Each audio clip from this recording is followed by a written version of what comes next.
गमते जिनवरे बाखियो गणधरते हियड़े राखियो तेनो रस जेणे चाखियो ते हुओ शिव सुख साखियो। श्रीगणांग सूत्र के अंदर भगवान महावीर ने कुछ संदेश दिया है। वह संदेश, वह मैसेज हमारी आत्मा का कल्याण करने के लिए दिया है। भगवान कहते हैं, यदि तेरी आत्मा संसार में भटक रही है तो वह कर्मों की वजह से भटक रही है।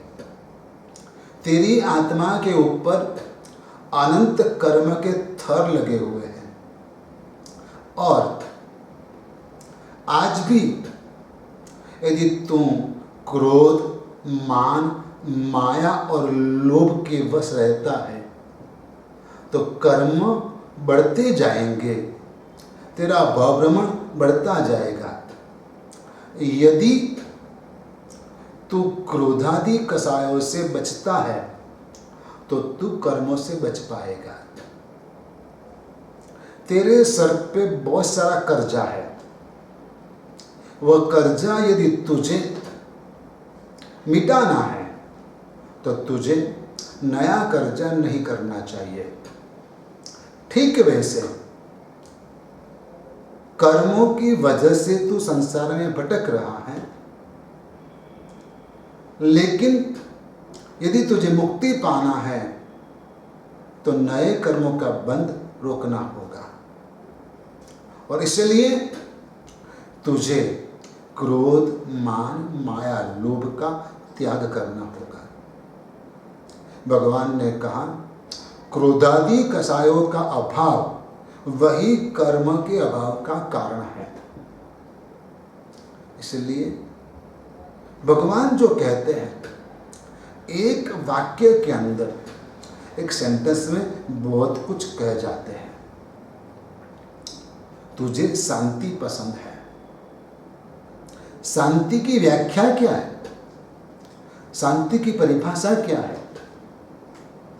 दुनिया जो है अज्ञानता में जहां तहां भटक रही है और अज्ञानता की वजह से भौतिक सुख के साधनों में लोग शांति ढूंढने का प्रयास करते हैं। शांति को ढूंढने का यदि जो प्रयास आप करते हो तो वह सिर्फ एक आपका भ्रम है, भ्रम के अलावा कुछ नहीं है। क्योंकि कोई साधन में कभी भी आपको शांति मिलेगी नहीं। पहले आपके पास एक्टिवा था, कुछ साल इसका यूज किया, अब आपको बाइक चाहिए। बाइक मिली, कुछ समय के लिए अच्छा लगा, अब आपको फोर व्हीलर चाहिए। फोर व्हीलर लाए, 5 साल यूज किया, अब आपको बड़ी गाड़ी चाहिए, अच्छी वाली चाहिए। तो शांति यदि एक्टिवा में होती तो आप बाइक क्यों लाए? यदि बाइक में शांति होती तो आप फोर व्हीलर क्यों लाए? और फोर व्हीलर में यदि शांति होती तो आप अच्छी वाली बड़ी वाली गाड़ी क्यों लाए? साधनों में कभी शांति नहीं मिलती है। इसलिए भगवान कहते हैं कि कर्मों की वजह से जो आत्मा को दाह पैदा होती है, उसकी शांति वही सच्ची शांति है। उसका उपशम, उसको दबाया जाए, कर्मों को दबाया जाए, कर्मों को शांत किया जाए, वही सच में शांति है। और वैसी शांति तुझे प्राप्त करनी है। तू भागता है शब्दों के पीछे, तू भागता है स्वाद के पीछे, टेस्ट के पीछे, तू भागता है स्पर्श, टच के पीछे, तू भागता है स्मेल के पीछे, तू भागता है रूप के पीछे। कभी शांति नहीं मिलेगी। पतंग भृंग मीनेभ सारंगा यान्ति दुर्दशाम एकै केंद्रीय दोषाश्चेत दुष्टस्ते किम न पंचमी। पतंगा दिए की ज्योत में जल के खाक हो जाता है। मछली खाने की लालच में कांटे में फंस के मर जाती है। भंवरा फूलों में कैद हो जाता है। हिरण तेज गति से भागने वाला भी शिकार हो जाता है। हाथी इतना सशक्त कदावर होने के बावजूद भी बंधन में आ जाता है। क्यों? कि सभी जीवों को अपनी एक एक इंद्रिय का जो विषय है उसके प्रति आकर्षण है और उसकी वजह से वह बंधन में फंसते और मर जाते हैं। भगवान कहते हैं कि एक इंद्रिय की एक विषय की लोलुपता में यदि उसकी मौत हो जाती है तो तू पांचों इंद्रियों के पीछे पड़ा है। पांचों इंद्रियों के 23 विषयों के पीछे तू पड़ा है। उसके पीछे सुबह से शाम तक लगा रहता है। तेरा क्या होगा? भगवान कहते हैं शब्द और रूप का जो एट्रैक्शन है उसे काम कहते हैं। शब्द मानी आवाज और रूप दिखावा। जो आप ब्राइटनेस कहते हो कि स्मार्ट है, गुड लुकिंग है या रूप है। शब्द मानी आवाज, वाह उनकी आवाज कितनी अच्छी है। शब्द और रूप का आकर्षण जो है उसे काम कहते हैं और रस स्पर्श गंध वगैरह जो है उसे भोग कहते हैं। और काम भोग से दूर रहने का भगवान उपदेश देते हैं कि हे साधु, हे मुनि, तुझे काम और भोग से दूर रहना चाहिए, बच के रहना चाहिए। यदि तेरी दृष्टि में कुछ आ जाता है, तेरी दृष्टि को तुझे हटा लेना चाहिए। तेरे कान में वैसे शब्द आते हैं, गिरते हैं, तुझे वहीं से निकल जाना चाहिए। तुझे मनपसंद भोजन मिलता है, छोड़ देना चाहिए। साधु गोचरी लाते हैं, 25 घर जाते हैं और सभी पात्र में लेकर आते हैं। लेकिन आपको क्या बताऊं कि पात्र की महिमा ऐसी है, लकड़े के जो पात्र हैं उसकी महिमा ऐसी है कि उसकी वजह से कई प्रकार की कामनाएं कम हो जाती हैं। जैसे कि 10 साधु है और उसके लिए भिक्षा लेने के लिए एक साधु गया। जो भी लेकर आएगा, जैसे कि दाल लेकर आया तो एक घर से तो लाया नहीं, 10 घर की दाल यदि लाए और सबको दे दी गई तो कौन सा टेस्ट आएगा?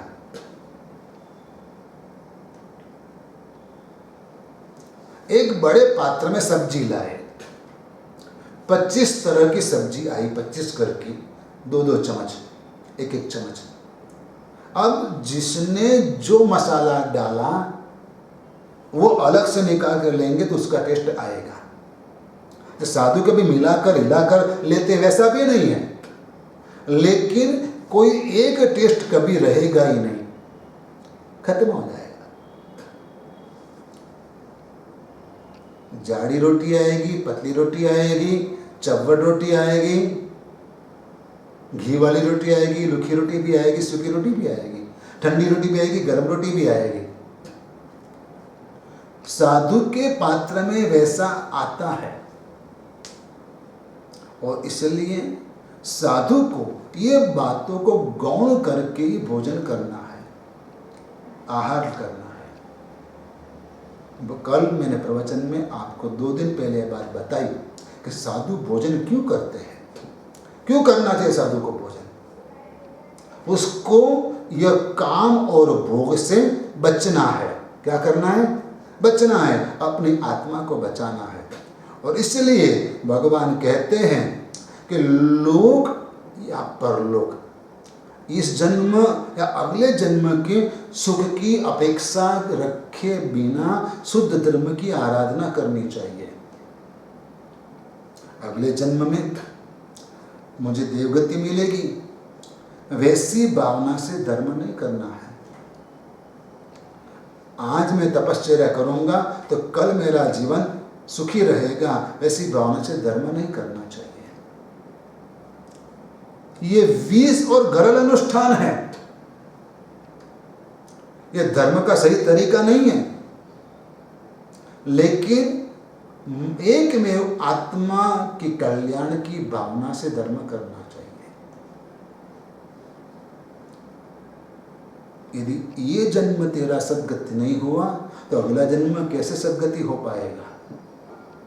इसलिए मैं कहता हूं कि तू इसी जन्म को सद्गति बना ले, इसी जन्म को सुधार ले, तो जाके तू आगे जन्म को सुधार पाएगा। बाकी मुश्किल है।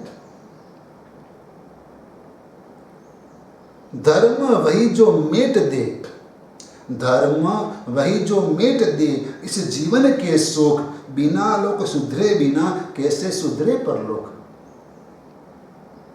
धर्म क्या है कि जो तेरे इस जन्म को सुधार ले, इसी जन्म में तेरा परिवर्तन हो जाए, वही सच्चा धर्म है। यदि इस जन्म में तो नहीं बदला और ये जन्म तेरा सद्गति नहीं हुआ तो अगला जन्म तेरा कैसा होगा वो तो निश्चित ही है, वो सद्गति होना नहीं है। इसलिए तुझे इस जन्म को सुधारना है और इसलिए तू अच्छी भावना से, शुभ भावना से समाधिस्थ रहकर शुद्ध धर्म की आराधना कर। और एक व्याख्या दी भगवान महावीर ने बहुत बड़ी कि जैन कौन है। तो कहते हैं कि मनुष्य को ही मोक्ष में जाने की योग्यता होती है, वैसा जो मानता है वो जैन। मोक्ष जाने के लिए लायक कौन है, योग्य कौन है? सिर्फ मनुष्य। वैसा जो मानता है वो जैन है। अन्य लोग देव को भी मानते कि वो उसका मोक्ष हो गया। जैन धर्म देवों का मोक्ष गमन मानता नहीं है। यदि देव को मोक्ष में जाना है तो मनुष्य होकर जाना पड़ेगा। ये जैन धर्म का बेसिक सिद्धांत है। मतलब भगवान महावीर ने मनुष्य को देव से भी ऊपर बताया। देवगति सद्गति नहीं, लेकिन मनुष्य गति सद्गति है, क्योंकि देवगति से मोक्ष में नहीं जा पाते, मनुष्य गति से ही मोक्ष में जा पाते हो। मोक्ष में जाने के लिए योग्य साधन सामग्री जो कुछ भी है वह मनुष्य गति में मिलेगी। और इसलिए ये देह को औदारिक शरीर कहा गया है, देव के शरीर को वैक्रिय शरीर कहा गया है। देव कभी भी कोई व्रत नियम नहीं कर पाते हैं, मनुष्य ही कर पाता है। और जिसके जीवन में त्याग आता है, नियम आते, वही कर्मों से मुक्त हो पाता है। देवों के जीवन में व्रत नियम त्याग कर होना मुश्किल है। वो तो वहां पर सुख के अंदर लीन रहते हैं। इसलिए भगवान ने दुनिया से सभी धर्मों से ऊपर अलग होकर बताया कि देवों से भी मनुष्य बढ़कर है। आज तक कोई धर्म ने वैसा नहीं कहा। अन्य धर्म में देवों का भी मोक्ष माना गया, लेकिन जैन धर्म में सिर्फ मनुष्य का ही मोक्ष माना गया है। और इसलिए तुझे ये मनुष्य जन्म पाके सावधान होकर धर्म आराधना करनी चाहिए। क्योंकि जैसे कोई बाज पंछी, बड़ा पंछी है, शिकारी, वो पंछी छोटे पंछी को उठा लेता है, ठीक वैसे यमराज काल ये जीव को कभी भी उठा लेता है, यानी कि मौत कभी भी आ जाती है। इसलिए कल करूँगा धर्म वो बात छोड़िए, अभी कर ले। काल करे सो आज कर, आज करे सो अब, पल में प्रलय हो जाएगा, फिर करेगा कब। तो ये कहता है गलत, उससे अलग उल्टी बात करता है। आज करे सो काल कर, काल करे सो परसों, इतनी जल्दी क्या है, जीना है बरसों। लेकिन नहीं, कब यमराज तुझे यहां से उठा लेंगे, यानी कि तेरी मौत कब हो जाएगी वो निश्चित नहीं है। इसलिए अभी तो धर्म कर ले, अभी ज्ञान की प्राप्ति कर ले, क्योंकि मृत्यु के बाद ज्ञान की प्राप्ति होती नहीं है। मृत्यु के बाद ज्ञान की प्राप्ति होती नहीं है। जैसे ताड़ का लंबा पेड़ रहता है, उसके ऊपर ताड़ के फल आते हैं और उनका बंधन जब टूट जाता है तब वह ताड़ का फल नीचे गिर जाता है। ठीक वैसे काम भोग के अंदर आसक्त जीव जब उसका आयुष्य का अंत आता है तब मर जाते हैं। जब भी आपका आयुष्य कर्म खत्म हुआ, अब गए, आपके सामने कितने चले गए, आपके साथ जो पैदा हुए थे वो भी चले गए, आपके बाद पैदा जो हुए थे वो भी चले गए, आप जिसके साथ खेलते थे वो भी चले गए, आप जिसके साथ घूमने फिरने के लिए जाते थे वो भी चले गए। कौन बचा? आपसे छोटे भी चले गए, आपसे बड़े भी चले गए, आपके एवरेज जो एज ग्रुप था वो भी चले गए, आपकी एज वाले भी चले गए। तो कब किसी की मौत आती वो पता नहीं चलता है। इसलिए अभी इसी वक्त धर्म कर लेना चाहिए, ज्ञान प्राप्त कर लेना चाहिए। और इसलिए साधु सदैव सावधान रहता है, साधु को सदैव सावधान रहना चाहिए। जैसे सांप जो है समय आने पर अपने ऊपर का जो कवच रहता है जिसे कांचली कहते हैं वो छोड़ देता है, ठीक वैसे साधु को कसाय छोड़ देना चाहिए, कसाय का त्याग कर देना चाहिए। क्रोध, मान, माया, लोभ सब कुछ छोड़ देना चाहिए और सम्यक दर्शन वही सच्चा मोक्ष मार्ग है, वो मानकर चलना चाहिए। तत्वाद सूत्र में भगवान उमाशंकर जी महाराज ने कहा है, सम्यक दर्शन ज्ञान चारित्राणि मोक्ष मार्ग। सम्यक दर्शन, ज्ञान और चरित्र वही मोक्ष का मार्ग है। सम्यक दर्शन का मतलब क्या है?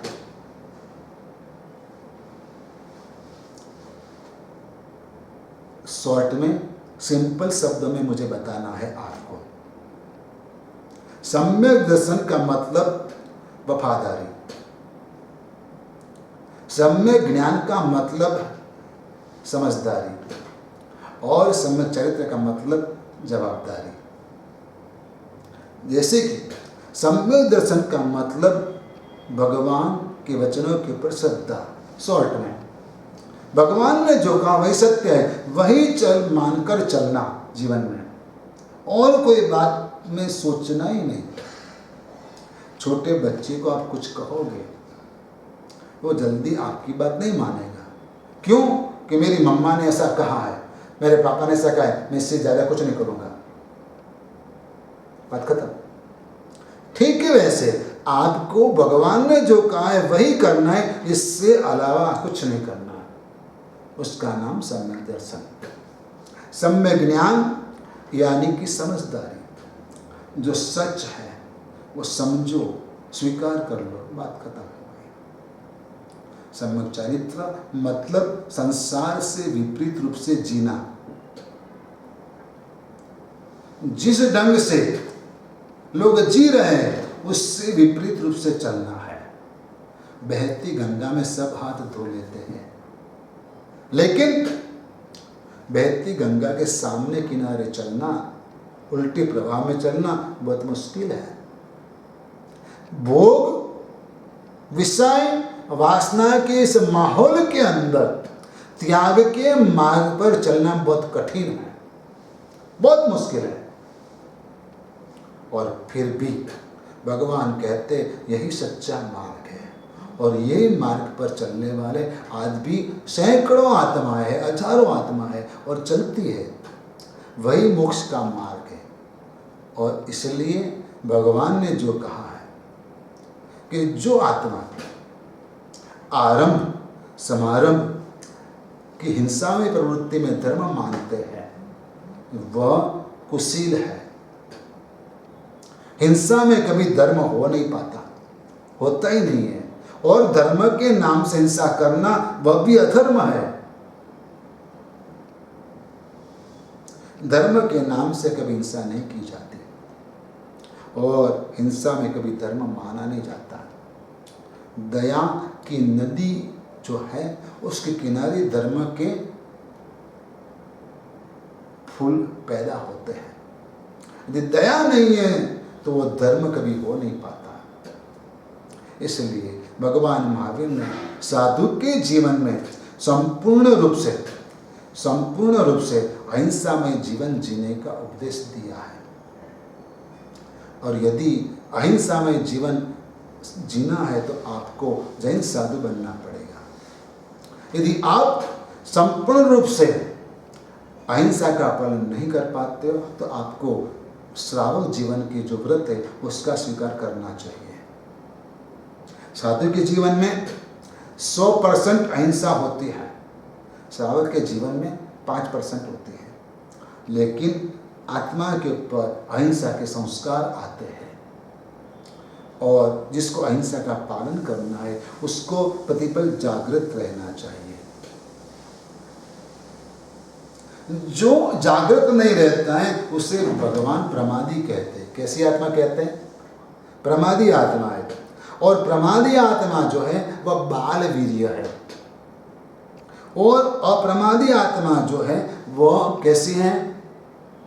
बहुवीर्य है, शक्तिशाली है। प्रमादी आत्मा यानी कि बाल वीर्य। बाल वीर्य का मतलब है अल्प पुरुषार्थी। वीर्य का मतलब है पुरुषार्थ करना, सत्व जगाना, धगस होना, हिम्मत होना और उसमें लगे रहना। अप्रमादी आत्मा ऐसी होती है, उसमें वीर्य होता है। पंडित वीर्य उसे कहते हैं। क्या कहते हैं? अप्रमादी जीव को पंडित वीर्य कहते हैं। वो ज्यादा पुरुषार्थ करता है, वह ज्ञानी होता है, और साथ में जब उसको यह धर्म साधना करनी होती है तब अपनी 5 इंद्रियों को संभल के रखता है। जैसे कछुआ जो है अपनी 5 इंद्रियों को संभल के रख लेता है और बच जाता है, वैसे साधु संसार के बीच में रहते हुए अपने आप को संभल कर चलता है, और चलना चाहिए। आपको यदि धर्म साधना करनी है तो पुरुषार्थ करना पड़ेगा। धन जो है वो पुण्य से प्राप्त होता है। धन जो है वो पुण्य से प्राप्त होता है। धर्म के लिए तो पुरुषार्थ ही करना पड़ता है। धर्म के लिए पुरुषार्थ ही करना पड़ेगा। जब तक आप पुरुषार्थ नहीं करोगे तब तक आपसे धर्म नहीं होगा। एक बात बताऊं कि आप 1 घंटे तक मेहनत करते हो और आपको मुश्किल से 10,000 रुपया मिलते हैं, और अदानी या अंबानी 1 घंटे के लिए फोन के ऊपर 50 लोगों से बात करते हैं, कितने कमा लेते हैं? और आपके यहाँ जो कूड़ा कचरा निकालता है, झाड़ू निकालता है, वो 1 घंटा सफाई करता है, आप उसको कितना रुपया देते हो? इससे आगे बढ़ो, जो रोड पे खुदाई करता है जो तालाब में मिट्टी निकालता है उसको कितना मिलता है 1 घंटे का? पुरुषार्थ किसने ज्यादा किया? मिट्टी निकालने वाले को, रोड पर खुदाई करने वाले ने ज्यादा पुरुषार्थ किया। आप तो सिर्फ बैठे ऑफिस में और लाखों कमा लिए। तो धन जो है वो पुण्य से प्राप्त होता है और धर्म जो है वो पुरुषार्थ से किया जाता है। आपको बैठे बैठे धर्म मिल जाए वैसा कोई रास्ता है ही नहीं। उसके लिए तो त्याग करना पड़ेगा। एक बच्चे को उसके पिताजी ने दूध लेने के लिए भेजा। घर में और कोई नहीं था, बाप बेटे दोनों ही थे। और उस समय एक बैग प्लास्टिक बैग में मिलता नहीं था, लूज मिलता था। तो हाथ में एक टोकरी पकड़ा दी और बोला जा दूध लेके आ पास में से। बेटा गया नहीं, खड़ा रह गया। कहता है पापा पैसे तो दो, बिना पैसे दूध कैसे लाऊंगा? बाप कहता है पैसे होते तो सब कोई दूध लेके आते, बिना पैसे तू लाए तो मानो कि तू होशियार है।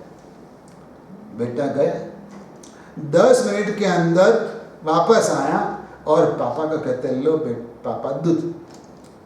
और टोपिया खाली था, कुछ नहीं था। पापा ने कहा दूध कहाँ है, चाय कैसे रखूंगा? बेटे ने कहा दूध होते हुए तो सब कोई चाय बना लेता है, बिना दूध की चाय बना लो तो मानो क्या होशियार हो। पैसा खर्च करना नहीं है और दूध चाहिए, दूध लाना नहीं है और चाय पीना है। आपको पुरुषार्थ करना नहीं है और मोक्ष चाहिए, कुछ त्याग नहीं करना है। जीवन में से जो बुराइयां है उसको छोड़ना नहीं है और आपको मोक्ष चाहिए, वह कभी संभव नहीं है। यदि आपको मोक्ष की प्राप्ति करनी है, आत्म कल्याण करना है, अपनी आत्मा का हित करना है, तो आपको प्रमाद का त्याग करना पड़ेगा, आपकी बुराइयों को छोड़ना पड़ेगा, पंडित वीर्य बनना पड़ेगा, अप्रमादी होना पड़ेगा, ज्ञान प्राप्त करना होगा और अपनी इंद्रियों को काबू में रखना पड़ेगा। और तब जाके आप मोक्ष के मार्ग पर चल पाओगे। साधु को मोक्ष के मार्ग पर चलना है, धर्म को आत्मसात करना है, धर्म को अपना स्वभाव बनाना है। क्रोध आपका स्वभाव बन गया है। आप कहते हो मुझे गुस्सा बहुत जल्दी आ जाता है। आप कहते क्या हो, मुझे गुस्सा बहुत जल्दी आ जाता है। मतलब क्या है? आपका स्वभाव है क्रोध? नहीं, ये विभाव है, ये विकृति है। आपका स्वभाव तो क्षमा है। क्या होना चाहिए? क्षमा आपका स्वभाव होना चाहिए, लेकिन आपका स्वभाव क्रोध बन गया है।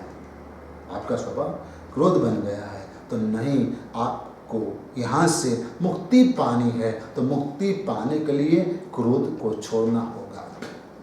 लोभ आपका स्वभाव है, दुनिया आपको लोभी कहकर बुलाते, बहुत बड़ा लोभी है, एक पैसा उसे छूटता नहीं है। लेकिन नहीं, आपको छोड़ना ही पड़ेगा। या तू छोड़ दे या तो वो छोड़कर चला जाएगा तुझे। छोड़ना तो निश्चित है, या तू छोड़ दे अपने आप पैसे को, या तो पैसा तुझे छोड़कर चला जाएगा। आज तेरे पास है, कल दूसरे के पास जाएगा, कल दूसरे के पास था, तेरे पास आया है। न किसी का हुआ पैसा, न किसी का होगा पैसा, न किसी का हुआ परिवार और न परिवार किसी का हुआ है, न होता है। सब अपने अपने स्वार्थ में मशगूल है, सबको अपनी अपनी पड़ी है।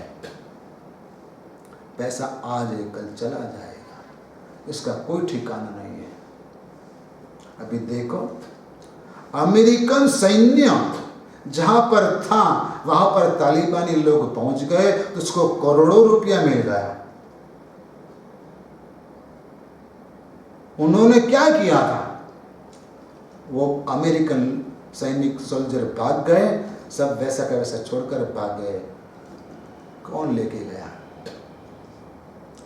कई लोग यूं ही चल बसे इस कोरोना काल के अंदर, जिंदगी भर की कमाई यूं ही छोड़कर चले गए।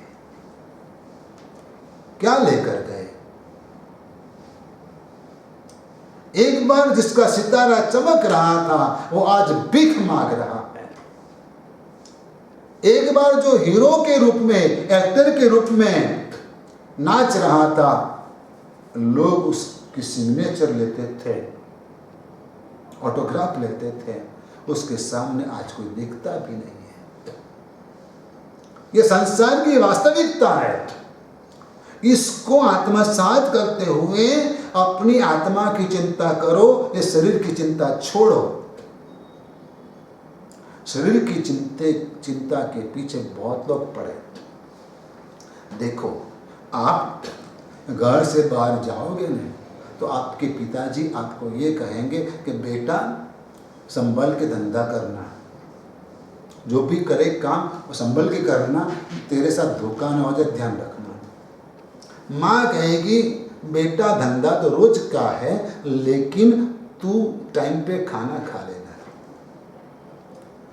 पिताजी पैसे की चिंता करते हैं, माँ शरीर की चिंता करती है, लेकिन भगवान जो है, गुरु महाराज जो है, वो आत्मा की चिंता करते हैं। कहते हैं कि पैसे तो आज है कल नहीं, ये शरीर इस जन्म में, अगले जन्म में दूसरा शरीर मिलेगा, लेकिन ये धर्म आज मिला है, कल मिलेगा या नहीं। कहीं भी जाए तो धर्म मत छोड़ना।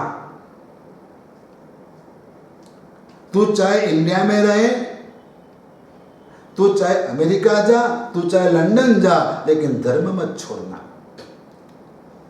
तू चाहे अभी युवान है, कल बूढ़ा होगा,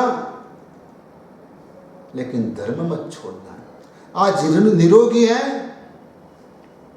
आज दुखी है, लेकिन कोई भी संजोग में धर्म मत छोड़ना। भगवान कहते हैं कि तू यदि धर्म को पकड़ के रखेगा तो तुझे धर्म कभी नहीं छोड़ेगा। इसलिए अपनी आत्मा के कल्याण के लिए सदैव अप्रमादी होकर आत्म कल्याण की राह पर आगे बढ़ना चाहिए, पुरुषार्थ करते रहना चाहिए। यह भगवान महावीर का संदेश है। विशेष कल कहेंगे। धर्म लाभ आशीर्वाद।